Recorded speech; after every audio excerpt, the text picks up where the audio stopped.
Open to be Agile. Podcast number 9, part 1 of 2. Agile Jumpstarter. Let's start with a quote. Tell me and I forget. Teach me and I remember. Involve me and I learn. That quote was from Benjamin Franklin. Involvement is the key here. Involvement, engaging with people and building upon lifelong experiences. They build experiences through being involved. If people are involved, they learn. If people are involved, great things happen. If people are involved, they produce results. Be open to get people involved, not just telling, educating, teaching, managing, or directing. First time in 3 years of coaching Agile journeys have we focused on those who are new to the Agile space. This is our first time. We've covered a lot of content, folks, but this is our first time in focusing on getting the new people to this Agile space involved. We want to make their Agile journey a great one. We hope they have success, and we hope to really pave a path where we create really great Scrum Masters, coaches, and leaders. That's what we want to do. We always want to use our journey to help improve your journey. So we hope this 2-part series accomplishes this goal for many of you out there. Real quickly to explain the 2 parts. First, I wanted to cut the segment in half that we recorded so you could easily listen in on car rides to and from work or in the office or while you may be waiting for something. First part will cover a special guest who is starting their Agile journey where they get the great opportunity to ask some of our super experienced and proven leaders of coaching Agile journeys some questions. The second part will be a segment where each of our leaders were challenged to write a letter to our younger selves, giving our younger and new to Agile selves tips on how to improve our journey based on what we have learned and experienced and know today. I have to say, as leaders, we've really enjoyed this particular podcast. It was near and dear to us. We learned a lot about ourselves by being open to our guests' questions and really putting some serious thought into crafting the words of wisdoms to our younger selves. It's amazing what you can do and how you can unlock thoughts and key things in your brain when you're challenged to help someone by giving them advice on how to get a fresh start. We really had to think through this and put some thought into it. So we hope all that thought came out. We hope you find value in the advice we were able to provide. We hope you enjoy this, most importantly. So let's listen in. Here we are, Open to be Agile, the podcast. We have a bit of a different show today. This is a first for us as we are going to cover a new journey, like a fresh new journey, someone just coming into this space. We've covered a lot of niche topics. We've covered a lot of advanced Agile things, advanced frameworks, open.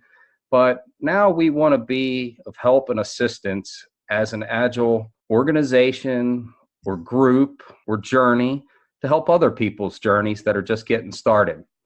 So that's going to be the show today. And we have a guest, someone I know, George Black, and I'll let him introduce himself in just a minute. But first, I'll let Heidi and Isaac say hi. If you want to go first, Heidi. Hey, it's great to be back on the show. I'm really excited about this particular one. Cool. Isaac, how are you doing? I'm super happy to be here. I think this is going to be fun because it'll be a little different than what we've done before, bringing in maybe a different mindset and us being able to kind of riff around that. I'm very excited to see how the conversation goes. It's going to be fun. Yeah, and a little teaser to get the audience to hang on to the end, too. Don't drop on us. We have a bit of a twist, and we were kind of given homework to write a letter to our younger selves, as if we were getting into the Agile space for the first time, based on what we've learned. And I learned a lot just from writing that letter to myself, I'll tell you that. So that's going to be interesting. Stay tuned. We're going to get to that in a little bit, but let me let George introduce himself. Hello, everybody. I'm George Black. I was in the Air Force for several years where I joined as an IT specialist and then got to be a project manager on some of those projects. I left the Air Force for a promotion to the government where I've been working in sort of an IT related field, but mostly system administration type work with some projects. And I realized I finally got enough hours to study for PMP and started digging in the material, saw some stuff about Agile and Scrum. And I called Jeff up, said, hey, what's this Scrum Master stuff? So Jeff was more than excited to tell me about what it was to be a Scrum Master. And he got me on my way, and then we got a Scrum Master cert. That's really cool. I'm so glad to be able to help somebody. And hopefully you could see how charged up I was when you called me, because that's a topic I'm very passionate about. And for the record, George's father was a mentor of mine, a good friend, but a mentor of mine in the project management space itself. George's dad, Kevin, he's been in the project management space for a long time, and he gave me a lot of advice. He's got a great personality, one of the most easygoing people, and talk about soft skills extraordinaire. I couldn't think of a better mentor or role model than George's dad. So he's had some influence on me, and it's really cool to see George getting into this space. So what I'm going to do right now is just open up the floor. He had a lot of questions for me, but I'm only one person, and this is a community thing. This is a people thing. And that's why I said soft skills, because it's like doctors, you could ask 8 different doctors and get 8 different answers or 8 different diagnoses or opinions. The same could go here. And I just want George to hear a couple different angles or a couple different points of view on any questions he may have about entering the Agile space, Scrum Master, and maybe even like transitional things of getting over the hump of project management and getting into Agile. So go ahead, George. I'll open it up to you to pose a question. So every journey has a beginning. So where did you guys find your first Agile or Scrum Master roles or get into the community? So I was exposed to Agile in the late 90s and early 2000s, but it wasn't until I had this moment at NASA where I was called in to rescue this failed project that someone had spent a year writing this project using waterfall software development, and it was vaporware. Nothing worked, everything was hard-coded, and so they basically took the laptop and they had to scrap it and start all over again. Very conveniently, the person had said, well, after the 1-year contract, I'm resigning, so here's my laptop, and I'm off. So I had to rebuild trust with the customer, and one of the ways we did it was to promise to this customer that we would show them regular working software, and that sounds just like Scrum. So she told me she just wanted a simple web form, and I thought it would take a couple of sprints, and then over the course of a year and a half, it turned into something that I don't think anyone expected, but it was a complex travel routing application with business logic and all this other kind of stuff, and I just thought, that's magical. It wasn't what she asked for, but it was exactly what she needed, and that application was in service for about 9 years, I think, before it was retired. No defects. It was the amazing thing. And I got a call to work at a startup. So I went to work at a startup, and I was the only person who knew anything about Agile. So I became sort of the de facto Agile coach. Then after that, I became a Scrum Master at an insurance company, and they decided to go all Agile, the whole entire company. So that was truly exciting. So from there, I became a coach, and right now I'm Director of Agile Transformation at Tenable, cybersecurity firm based in Maryland. So I'm super excited. So that's like the short version of my Agile journey. And, it's kind of like reinventing yourself all the time, a little bit along the way. And one of the things that really resonates with me, and I happened to just remember and repeat it yesterday, is if you're not embarrassed by the things you did a year ago, you're not learning quickly enough. So that's been my Agile journey also. Yeah. So I would say I started from the developer side. So I did a couple of different projects doing development, but I always started on small projects. So I, for a season, owned my own company as just kind of a one-to-one development specialist. And so for me, it was like, man, I love, going out and talking and understanding, go back and developing. And so I was just this developer. And then I started working at a large company, Sabre, large travel technology company. And I got exposed to matrix teams and people with different skills and abilities. But even as Heidi was talking, I was remembering something that happened early in my journey at Sabre. I was just hired, and so I had free time on my hands. I was, trying to get up to speed, get my email and stuff going. And I stumbled across, on their website, they have an area for learning, and I stumbled across a video series of Scrum basics. It basically just talked you through what the ceremonies were and how to do it. First I'd ever heard of that. And it just clicked with me, just resonated. I said, this is something I've been looking for. There's been this nagging, I'm missing something, but this is awesome. And so as I started working with a team, that kind of was a little splinter in the back of my mind. And so I'm a developer on a team, eventually kind of moved into a project lead kind of a role, and was like, hey guys, we should be talking to the customer more. Hey, we should meet to talk about what we're doing. Hey, we should make this visible and not be hiding our progress. And so some of those ideas bubbled forward. Well, after that project finished, I started another project, and it was an opportunity. My boss came to me and said, you want to get some training? And I said, yeah, let me look at what's out there. And I completely stumbled across Lisa Adkins' course. There was a coach actually there that recommended it. And so I got the book, and then the class became an opportunity. And it was there that I met Jeff, and that little spark that watching those Scrum videos started exploded into a fire. And I said, this is what I'm all about. It's people-centered solving of problems. It's a human way of doing business. It values the person. This is what I've been missing and I've been wanting in my life. Who wouldn't want to operate on a team this way? And so that really sparked the journey for me. And I will say, for me, community, these people right here, this has been what has been the fuel on my fire, because I encountered some resistance. There were some challenges of, just go back to doing it this way. But having community around me, bringing new ideas, just like Heidi said, it made me grow to a point where, looking back, I go, man, wow, I'm very different today than I was then. If I'd have just let that evolve over time, it would have taken a lot longer. But because of the community, that was my accelerant that got me a lot further, a lot faster. And then, people like Jeff and Heidi have just really pushed where I'm at. I find myself growing more and more and more, a lot because I hang around people who challenge me to think differently. So that's kind of been my journey experience to how I've gotten here. So now I'm a Scrum Master at AIG, and really enjoying that and loving the potential for having a bigger impact in the future, and the impact we have with coaching Agile journeys. It's a thrill of an adventure. That's an interesting story. Mine's quite the adventure. So I was coming out of Orlando Sentinel, and towards the tail end at the newspaper company, the website was becoming a very big thing. Digital news, digital ad sales. So they started loosely throwing around Scrum concepts like the daily stand-up, or as they shifted to and called the daily Scrum now. So it was interesting. I started dabbling and looking into it. Well, needless to say, I was a little bit recruited to leave there and go work at CBS Sports down in South Florida, which I up and moved the family to go do this. It was really cool because it's cbssports.com. I'd be all digital all the time. I was going to kind of break out of operations, project management, quality assurance. So it was really exciting to go into that space. And, my first day in, I'm like, I'm going to learn so much. Well, what I found out is, no, you're not going to learn. We have things we have to do, problems we have to solve. We have to make the system better. And I'll never forget, it hit me like a ton of bricks. One day, one of our UX designers went crazy when we asked for a change. I mean,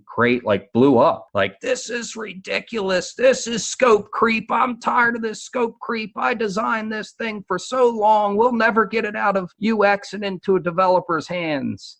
And then I started to see how segmented and siloed the people were.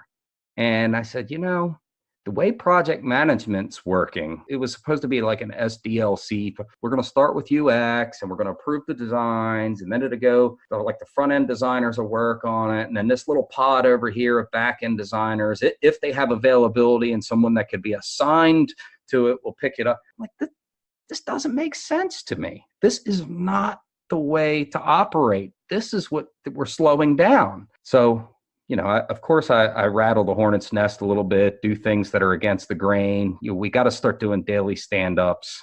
We have to pull together these people in these cross-section silos and get them talking.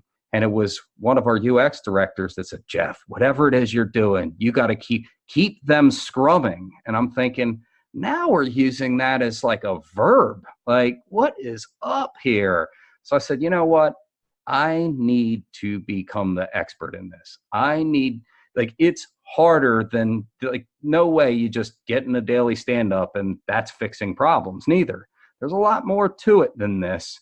And I need to take a crash course real quick. Like, I spent a lot of sleepless nights studying, looking up information, and becoming the resident expert. And coming back, I did some modeling, some new workflow setups, talking with people, building grassroots movements, until all of a sudden, we started to have good cross-functional teams. We started to demonstrate success. We stopped with the eggs in the basket thing, like, hey, I'm the only Omniture DoubleClick person. And, oh, even though I'm on another team, you have to use me. No. We need to spread that knowledge. We need to start building those T-shaped skills, getting other people to do this stuff. And I was wildly successful in my first go there. So much so that I left to come to Jacksonville and just, I had other personal decisions to make, and they really pressed really hard to keep me there. And here's the thing that, you each brought up. If I only knew back then what I know now, or I could laugh about what I did last year, they offered me, how about if we allow you to work remote? And I said, no way, got to have boots on the ground, got to be in front of people. That's face-to-face communication is the best communication. And at that point in my career, I was convinced. And look at me today. I'm 100% distributed. I'm making it work. And this space is growing super fast. And there's no bigger need in this space than people that could get other people to collaborate in a high bandwidth virtual environment. And so that's kind of my journey, how I got started, George. Have any other questions for us? Oh, yeah. What are some of the stepping stone roles? Like, you jumped right into Scrum Master or Junior Scrum Master, Associate Scrum Master. Most career paths, sort of a defined role. Scrum seems. I have a strong opinion on this one actually, but Okay. I'll by all means let Isaac or Heidi go first, and I'll bat clean up again.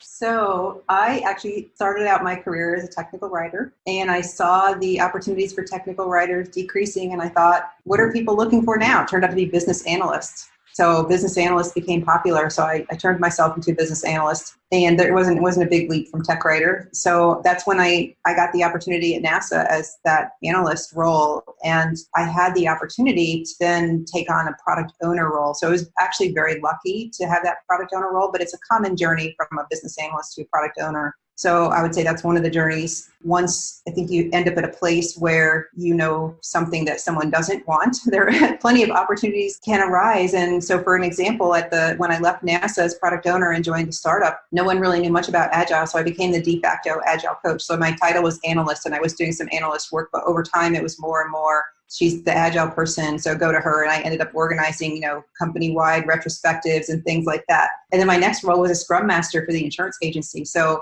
you can hop here and there. Then I went to be an enterprise coach, and then I came back to be a Scrum Master at a large company because the opportunity was pretty compelling for me at Universal Studios to be the Scrum Master. And I thought, who knows what this opportunity will bring? And I started on a Monday, and on the Friday I happened to walk by somebody's office, and people had told me, oh, this guy's really nice, you should go talk to him. And he goes, tell me where you come from, what were you doing before? And I told him I'd been an enterprise coach at this other place, and he was like, oh my gosh, we need you, we could so use your coaching skills. And then that turned my trajectory there to a whole different direction. So I guess I can say, there's some loose requirements, but if you know your stuff, I think Agile is one of those areas where your knowledge is more important than any certification. And your journey is a part of your knowledge.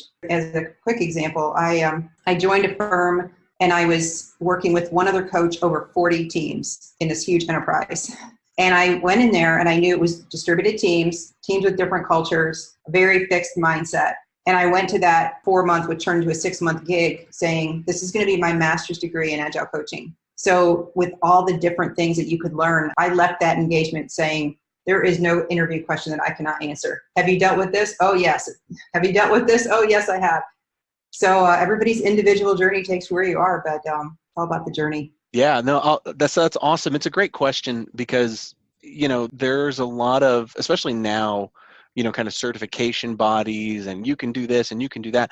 I think really what happens is someone comes from a place, just like Heidi was saying, or for me being a developer, they come from a place of being somewhat involved in a project kind of environment. And I'll tell you, in my mind, I was this developer, and I thought, man, PMP looks fun, right? And that just looks kind of cool. Well, that was all I had a frame of reference for at the time.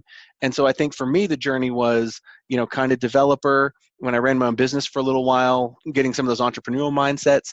And then when I was on a team, working from becoming just one of the developers to trying to be the lead developer, kind of the person taking that space. And then from there, for me, it was really what was my drive, right? And my drive was, I want to find a way to make this process be better. I want to find a way to make this team be better. I want to create the environment that I want to work in and that other people want to work in.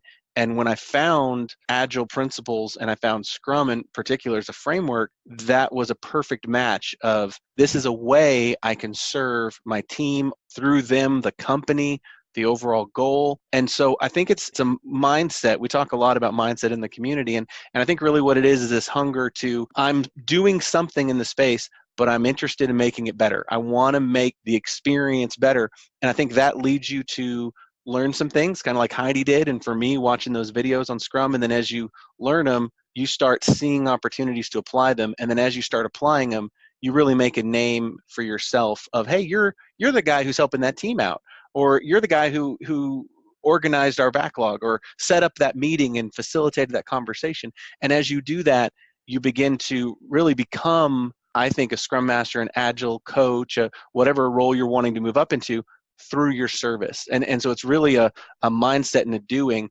I have encountered a lot of people who have said, I have this great sheet of paper, I am a Scrum Master. And it's like, oh, what does that mean to you? It means I'm certified. I know I have all the answers. And I'm just like, okay, you and I have had different journeys to this point, and we're going to see things differently.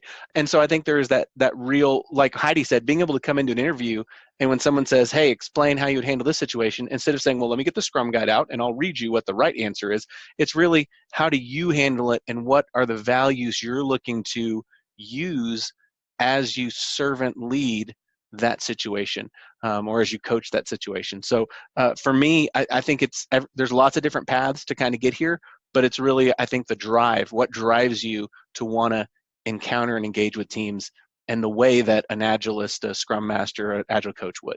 All right, you ready for this? So I'm going to jump right in with the worst things ever, okay? So this I don't believe in at all, and it is typically, we used to be a traditional project management shop. And the stepping stone is, we're forcing every project manager to become a Scrum Master. Ouch. Totally different. It doesn't work for everybody. I was there. I was a project manager. George, I could see you doing it, because you have these intangible traits that people don't always pull out when it comes to interviews. But that's not always a one-for-one transitional relationship. As a matter of fact, when I see that happen, I've seen where certain project managers, because of how much they know about the space that they're in, could probably be better as a product owner. It blows my mind. So that's number one. That's how a lot of people end up in this space. And then once they get the experience as a Scrum Master, even though they're not thriving and they're struggling, they end up staying in this chain and could get hired anywhere because they have this track record. So don't always believe the resume, because that is not the qualification, because of this bad pathway we've had of creating Scrum Masters in this space. Another thing is, a lot of companies have bad HR practices when it comes to this. They look for certification chasers. Isaac just really hammered that home. Just because you have this license doesn't mean you're a good driver. I know a lot of people that have license that probably shouldn't be on the roads in the state of Florida. Does not make them a good driver. Same with Agile certifications. So a company will look for that. They'll look for the resume padding, and they can't figure out this person's personality, how well they work with people, how good of a problem solver they are, what kind of situations they've been in, and really extract the truth of the matter to get the right one through the door, which validates the reason why we've been approached a few times about ourselves as leaders creating a training or a mentorship program where we could be a feeder system to companies where we have trust and integrity that whoever works with us is going to kind of be a mold of us, which I had a company a while back say, we've tried to hire many people for your position and we can't get another you. There's a heavy need for a good Scrum Master or an awesome Agile coach. So now my transition just happened to be that of disruption, where I saw a need, I stepped into the space, and I could work well with people, I organized things well, and I just knew what we were doing was the wrong thing. So I stepped in to be the expert of trying to do the right thing. So that's kind of it. I don't think it's much of a stepping stone here. And I wouldn't even put it as a stepping stone, because we've really tried to press away from this hierarchy thing. And even when I talk about like Agile coach and try to go for a position of Scrum Master, I get, well, you're stepping down a position. I don't even look at it that way. And if I became an Agile coach, I don't look at a Scrum Master that way, like I'm above a Scrum Master. I think there's a saying that I'm not above you, I'm not below you, I'm right beside you. And that's the way we should view things. So I think when you come into it with that mindset, you're willing and open to learn, you're listening to people, you have a way of collaborating, negotiating, understanding where multitudes of people are coming from, because it's vast amounts of personalities you're working with, and you could solve problems, and you have kind of a lean mindset, like, hey, there's some waste in this system, and you could kind of open up people's eyes to the waste and have them start coming up with solutions to eliminate that waste. I think that's the direction you head. So anybody should be able to have an opportunity, and once you have that opportunity, it's basically what you make out of it. So that's kind of my take on the situation. And like I said, I started off with these kabooms because there are some bad practices that give what we do a bad name. And it's like stale fish in the ocean right now, because it's just created a system where now we have to overcome what we're left with. So us as Coaching Agile Journeys, we're really trying to be good stewards and improve that and help improve the Agile community wherever we can by sharing knowledge and trying to make other people better. Well, the PMP thing, you wanted to mention that. I know George went through it. Okay, cool. No, it's awesome. So I did want to say, George, that I decided to get my PMP. I was already in my Agile journey. Like I got my PMP in 2015, I believe, January of 2015. And I got it so that I would understand where those people were coming from and be able to speak their language. And I found it, helpful for me to understand their context. But what someone told me once is having your PMP gives you credibility because we don't think you're just a tree-hugging Agilist. So know that as well, right? There are people out there who think that the PMP will give you credibility and will, So it did actually help me understand about monitoring and controlling projects and the difficult switch from a project mindset to the product mindset and the Agile mindset. So yeah, I mean, any learning is good learning, of course, but that's how it helped me along my journey. Yeah, it makes me feel like my time studying is validated. You have any questions at this point about what we've said so far, George? No, I'm loving it. So one of the things that got me really stoked on the Agile was the Agile Manifesto. Just when the first thing says people over and ... And, that just sounds like a great place to work. So it's interesting, though, because when you get into the space, and I kind of do this all the time, and I don't know if Heidi and Isaac do, it's a vetting of where we're at within the company or where I'm at within the team. So it's kind of like a report card or a grading system. People over processes, and what you tend to see, especially with a tool like Jira, is we become tools and processes over anything. Like we get so obsessed with that we have a tough time breaking away from it. So you're right. It's a powerful thing to step back and go, wait a minute, we're putting too much effort there. We need to swing the fulcrum and get back to the people and the interactions and the collaboration.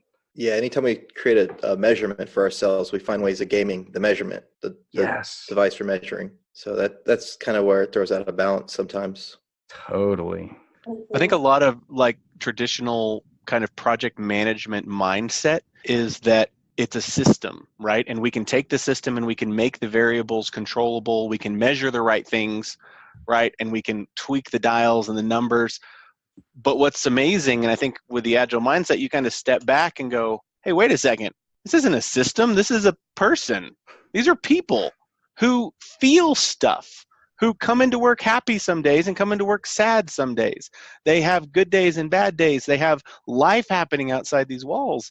And when you realize that, all of a sudden your efforts to tweak and count and measure and normalize and standardize and use statistics and model, it's like, wait a second, this is life. These are people.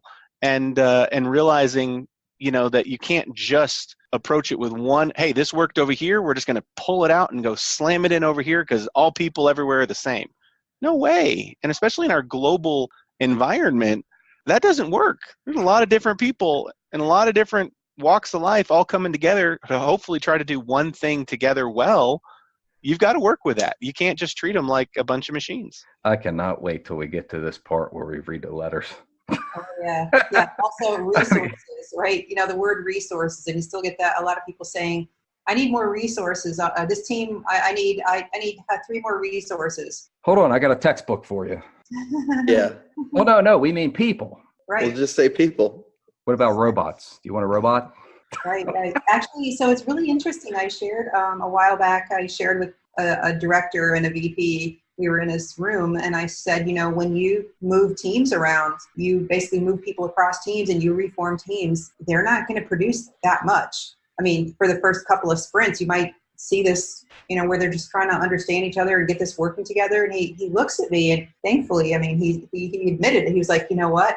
I don't like to hear that because that makes me very uncomfortable. So I just loved his honesty there, but I had to share just to reset expectations. If you have this plan of yours that you're assuming the team is going to follow and you're adding people and moving people around there, like Isaac said, it's about the humans behind it. Yeah, I use sports analogies a lot, as you could probably see behind me. A little bit of a sports nut. But one of the things that I tend to say that I've learned from sports is I could stack a team full of superstars and they won't win the championship against a team that has solid chemistry that play well together. There's a few aspects that go into developing a championship team. One, there's a formula with the coach and the system that they produce, but there's a lot to say about the chemistry that's on that team. Because when you put a lot of big egos and a lot of superstars on the same team, you're bound to have a few locker room cancers. That right there brings the morale and the performance of the whole team down. And the same translates, and I'm trying to teach my son a lot of this with the sports that he plays, is a lot of the stuff on the field translates into how you are in a business workplace. How did you handle losing yesterday? What we would consider a failure. Did you just call out sick to school the next day? Or did you get back on the field and work a little harder and try something different to perfect the craft? It's how do you bounce back? What's your resiliency? All these traits kind of transfer into what we do and creating chemistry on these teams. And you're exactly right, Heidi. Cool. George, any more questions? You have really just one more. Yeah. Other than coaching Agile journeys, what learning opportunities would you recommend to the aspiring Agilist? Such a Heidi. great question. Yeah. Oh my gosh. Heidi, do you want to go first? Yeah, sure. Actually, any learning opportunity is a good learning opportunity. Coaching Agile journeys resonates with you. That is awesome, and we hope it does. But look for your own learning opportunities. You'll find people on Twitter and LinkedIn that resonate with you, and that you'll follow. Maybe someone I like John Cutler, so I follow John Cutler's stuff, and along with a bunch of other people. I read blogs and I listen to podcasts, and going to Agile events is another way to learn. But I find most of the sharing is meetups too, right? Those meetups that you've been going to. So there is no wrong answer here. I guess you'll find your own learning journey in which resonates with you. Yeah, talk about a stepping stone. Networking's huge in this line of business, getting to know the people and the personalities. And like Heidi said, that those meetups, you never know. Somebody in their environment may, hey, we have an open Scrum Master position. And, we've been seeing you at the meetups and we like what you have to say and what you've been sharing. We'd love to give you an opportunity to put your resume in and give you a try here. Yeah, that was a good one.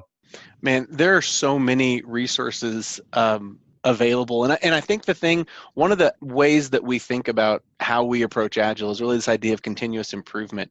And so what I think you'll find is as people get deeper and deeper into the Agile mindset, not only is there this drive to continuously improve, themselves, like I want to draw from all these sources, but I think there comes a point where you start saying, wow, this is so good. I like what I'm getting here. I want to turn around and share it over here. And so as Heidi was saying, like LinkedIn is a great place. You see people who are finding good content. Oh, this is great. I'm going to share it over here. And so what has amazed me so much from the very beginning about the Agile community and people that I've gotten around is how the mindset makes people willing to share and willing to, yeah, I'll come and do a talk for Coaching Agile Journeys. Here, let me tell you about this time I had a hard time and it got better. Here, let me share with you the challenges I'm going through at work right now.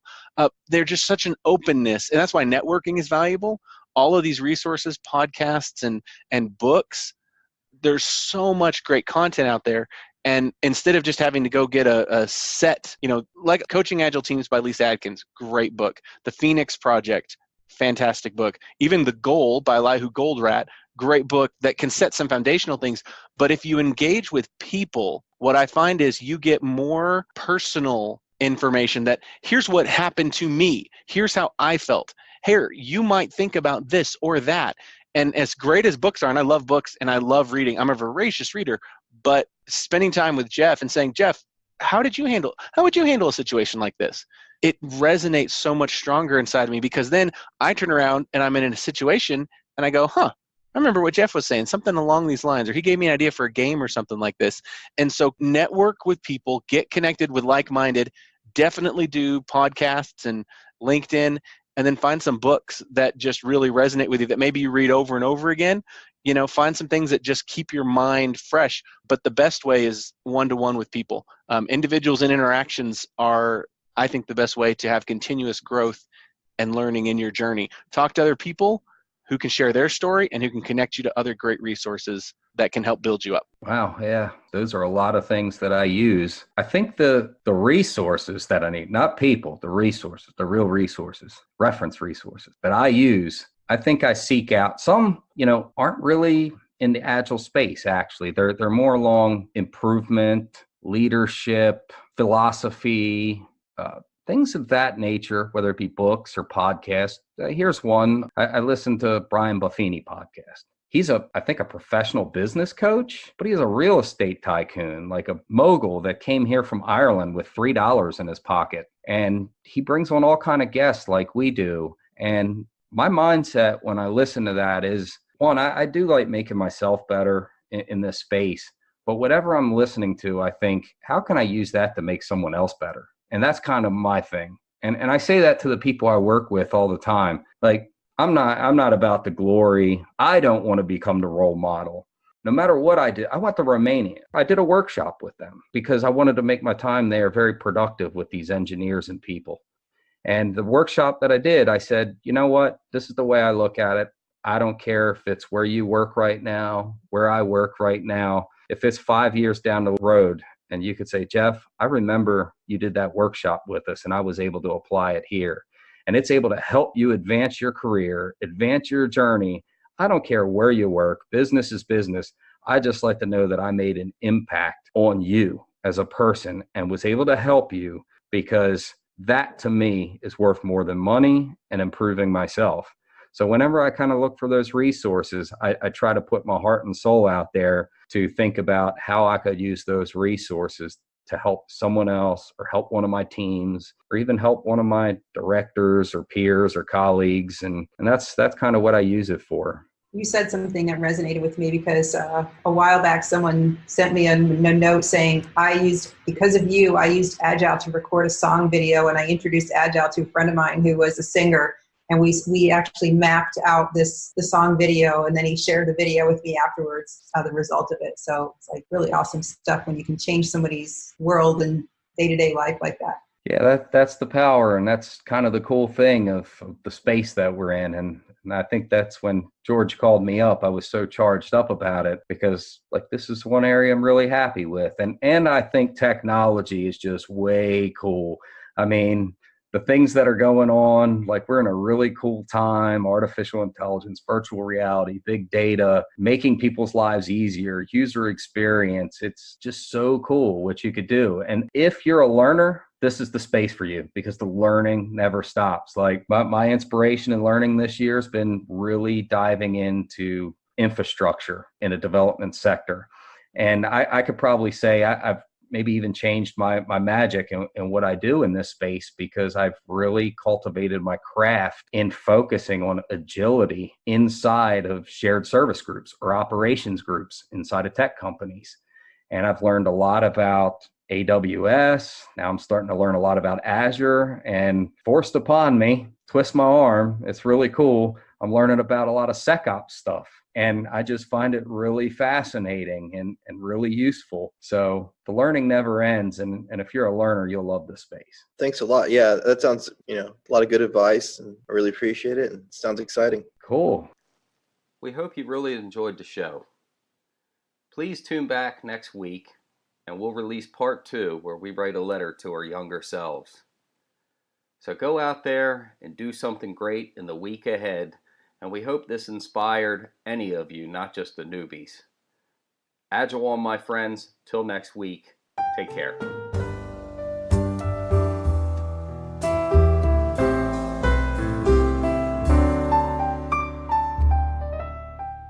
To learn more or to contact us, visit www.coachingagilejourneys.com.